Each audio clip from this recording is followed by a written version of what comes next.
প্ৰতিবাদটো কৰিব লাগিব। বিজেপি চৰকাৰ যেতিয়াৰ পৰা ভাৰতবৰ্ষত তথা অসমত তেওঁলোকে ক্ষমতা দখল কৰিছে, ক্ষমতা দখল কৰাৰ পিছতে ভাৰতবৰ্ষৰ যে মুছলমানসকল তেওঁলোকক মুছলমান বুলি ভবা নাই, তেওঁলোকক এটা পনীয়া সামগ্ৰী বুলি ভাবি আছে।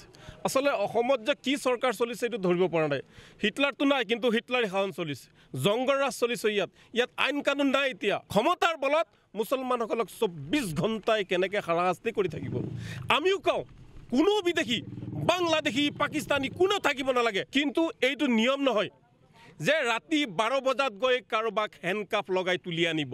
কোনটো আইনত আছে যে প্ৰমাণ নকৰাকৈ এজন মানুহৰ গাত হাত কৰি লগাব? আমি যিসকল আৰক্ষীয়ে ৰাতি 12 বজাত গৈ হেণ্ডকাফ লগাইছে তেওঁলোকৰ বিৰুদ্ধে আমি উচ্চ ন্যায়ালয়ৰ দ্বাৰস্থ হ'ম। প্ৰয়োজনত আমি উচ্চতম ন্যায়ালয়ৰ দ্বাৰস্থ হ'বলৈ আমি বাধ্য হ'ম। মহামান্য বিচাৰকেহে বিচাৰ কৰিব, আৰু কি কোন বিচাৰ কৰিবলৈ? কোনেও নহয়। গতিকে ইয়াৰ বিৰুদ্ধে তীব্ৰ গণতান্ত্ৰিক আন্দোলন হ'ব। মানুহক যদি হাৰাশাস্তি কৰে মানুহ ৰাজপথত আহিবই, আৰু ইয়াতকৈ প্ৰবল গণতান্ত্ৰিক আন্দোলন গঢ়ি তোলা হ'ব। মুছলমানসকল কি ভাৰতৰ মানুহ নহয় নেকি?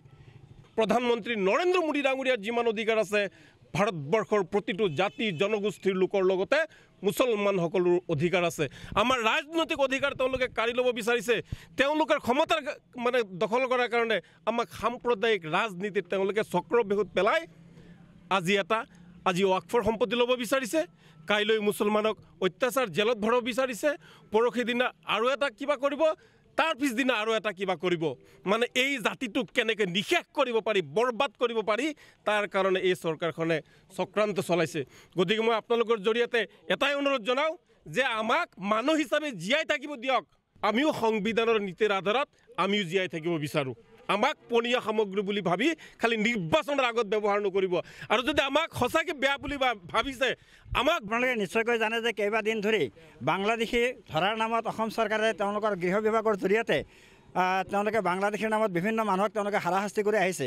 বিভিন্ন বৈধ নথিপত্ৰ থকাৰ পিছতো সেইসকল মানুহক বাংলাদেশী বুলি কৰায়ত্ব কৰি তেওঁলোকক জেল হাজতলৈ প্ৰেৰণ কৰা আপোনালোকে নিশ্চয়কৈ দৃষ্টিগোচৰ হৈছে।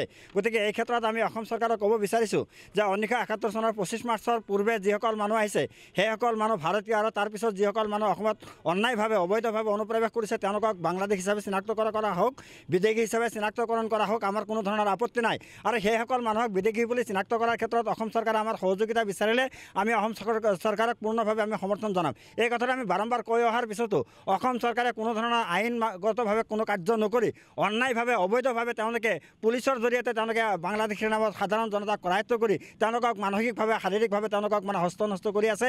এই কথাটোত আমি অসম সংখ্যালঘু সংগ্ৰাম পৰিষদ তথা নেমছে তীব্ৰ বিৰোধিতা কৰিছোঁ।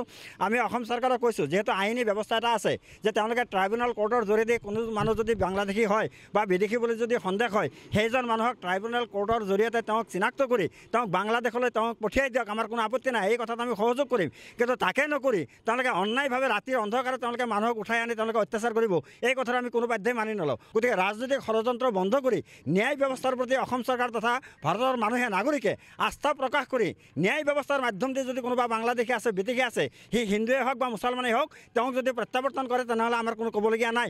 আমি বাৰম্বাৰ অসম চৰকাৰক আমি দাবী জনাইছোঁ যে NRCত যিসকল মানুহৰ নাম আছে, যিসকল মানুহৰ 71 চনৰ আগৰ নথিপত্ৰ আছে, সেইসকল মানুহক কোনো কাৰণতে বাংলাদেশীৰ নামত হাৰাশাস্তি কৰা আমি সহ্য নকৰোঁ। এই কথা আমি বাৰম্বাৰ জনাই আছোঁ। তাৰপিছতো কি কাৰণত ৰাতাৰাতিৰ ভিতৰতে বাংলাদেশী ধৰিবলগীয়া হ'ল? যিহেতু ট্ৰাইব্যুনেল কোৰ্ট আছে, প্ৰত্যেকখন জিলাতে 4-5খনকৈ ট্ৰাইব্যুনেল কোৰ্ট আছে, আৰু এটা বিয়াগুম বিভাগ আছে। গতিকে সেই বিভাগে তদন্ত কৰি সেই মানুহসকলক যদি বাংলাদেশী হয় তেওঁলোকক চিনাক্ত কৰি তেওঁলোকক বাংলাদেশলৈ পঠিয়াই দিয়ক। আমি বাৰম্বাৰ কৈ আছোঁ।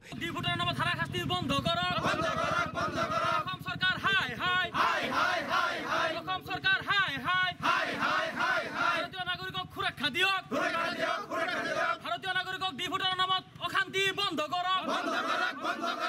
ভাৰতীয় নাগৰিকক বিদেশী সজাবলৈ প্ৰচেষ্টা বন্ধ কৰক। ভাৰতীয় নাগৰিকক বিদেশী সজোৱা প্ৰচেষ্টা বন্ধ কৰক। বিজেপি হাই হাই, বিজেপি হাই হাই, বিজেপিৰ কাম নাই। অসম চৰকাৰ হাই হাই।